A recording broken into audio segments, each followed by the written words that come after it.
Sa Islam, ang anumang talata ng Quran o sawikain ni Propeta Muhammad sallallahu alaihi wasallam tungkol sa pakikibaka at pagpatay sa mga hindi mananampalataya ay mauunawaan lamang sa konteksto ng digmaan at ang maaari lamang pinsalain ay ang kalabang sundalo o mandirigma. Dalawa ito na pareho at sabay na umiiral. At ang ikatlong saligan ay pamahalaan lamang ng mga Muslim ang maaring magdeklara ng jihad. Hindi maaring mag-iimbento ang Muslim ng sarili nitong interpretasyon. Mula sa mga pangunahing turo na ito ay hindi maaring pinsalain ng sibilyan na hindi naman sundalo o sundalo na off-duty o wala naman sa labanan. Maaring magkakaroon lamang ng pagbubukod na maaring ang sibilyan ay magiging kabilang sa maaring pinsalain kung sila ay kabilang sa mga armadong milisya ng kalaban sa panahon at lugar mismo ng labanan, na maaring hindi sila kabilang sa mga regular na sundalo ng kalaban, subalit sila ay nagdudulot ng pinsala sa mga Muslim. Maaari ring mag-utos ang pamahalaan ng mga Muslim ng assassination sa mga pinuno ng mga kalaban nito, na mapaminsala kahit ito ay sibilyan. At syempre, maaari rin na ang pamahalaan ng mga Muslim ay magpapataw ng parusa sa war crimes at iba pang crimes against humanity para sa sinumang sibilyan na kalaban. Ang pamahalaang Muslim ay magtitiyak na ang mga sundalong Muslim ay hindi lalampas sa mga hangganan at magpapanagot sa sinumang lalampas dito o lalabag sa anumang karapatang pantao. Ang marami sa mga kaguluhan na isinasangkot sa mga Muslim ay dulot ng pagsuway ng ilang grupo ng mga Muslim sa mga saligang ito.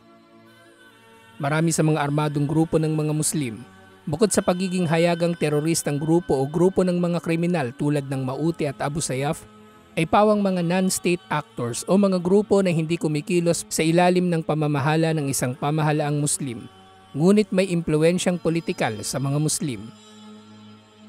Ang mga non-state actors na ito ay hindi napapailalim sa isang pamahalaan na nagbibigay sa kanila ng sapat na panustos at pagsasanay. Pamahalaan na magbibigay sa kanila ng tiyak at malinaw na mga misyon na tutukoy kung natupad ba ang misyon at tutukoy kung nagkaroon ba sila ng pagkukulang o pagmamalabis sa pagtupad ng misyon na ito upang sila ay mapanagot. Ang mga non-state actors din na ito ay kumikilos ng hindi para sa kapakanan ng pamahalaang Muslim.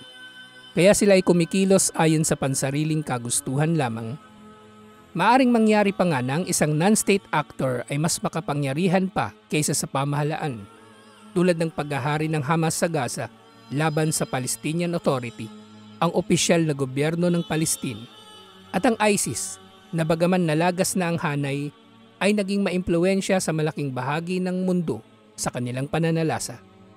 Ganito rin ang mga grupo na kaalyado ng Iran, ang mga Houthi ng Yemen at ang Hezbollah ng Lebanon, mga non-state actors na walang pananagutan sa sinuman. Ang mga teroristang grupo na ito at mga non-state actors na iniuugnay sa Islam at mga Muslim ay hindi nakakaunawa sa mga saligan na ito.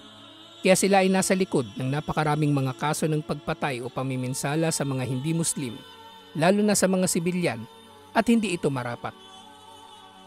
Ang pamiminsala sa mga sibilyan ay isang kawalang katarungan dahil hindi maaring gantihan ng mga Muslim ng pamiminsala ang sinumang hindi naman namiminsala sa kanila.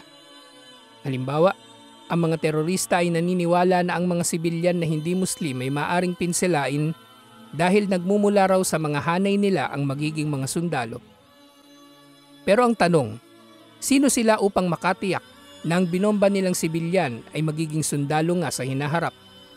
O kaya ang binomba nilang sibilyan ay nakikisimpatya nga sa mga sundalo ng kalaban?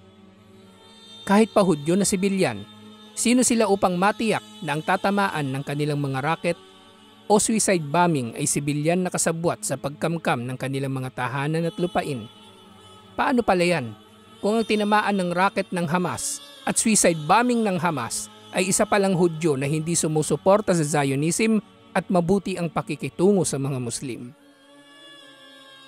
Kung babalikan natin ang kasaysayan, si Propeta Muhammad sallallahu alaihi wasallam ay nagkaroon ng isang kaalyadong Hudyo sa labanan sa Uhud, si Mukhayrik, na isang rabay sa Madina na naging matapat sa kanilang kasunduan sa mga Muslim, na pareho nilang ipagtatanggol ang Madina laban sa mga mananakop.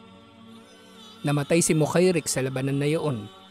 Ang katapatan ni Mukhairik ay dulot din ng katapatan ni Propeta Muhammad sallallahu alaihi wasallam sa kanilang kasunduan. Kahit pa ang mga ginabayang khalifa ay nagbigay ng kanilang mga utos sa kanilang mga hukbo laban sa walang habas na pamiminsala sa kalikasan at mga istruktura, gayon din sa mga hindi Muslim at kanilang mga puok sambahan, lalo na mga sibilyan na matatanda, babae at bata. Ang mga ito ay pinangangalagaan ang kanilang mga karapatan kahit sa labanan. Ano ang pinagkaiba ng jihad nila noon sa jihad natin ngayon na inaakala natin na maaari tayong umapak sa karapatan ng mga sibilyan habang naghahangad tayo ng tagumpay sa pakikibaka? Ano ang pinagkaiba ng jihad nila noon na hindi sila namiminsala sa sibilyan pero pinahintulutan ito ngayon ng mga Muslim? Ibibigay kaya ni Allah sa atin ang tagumpay habang tayo ay nasa ganitong kalagayan?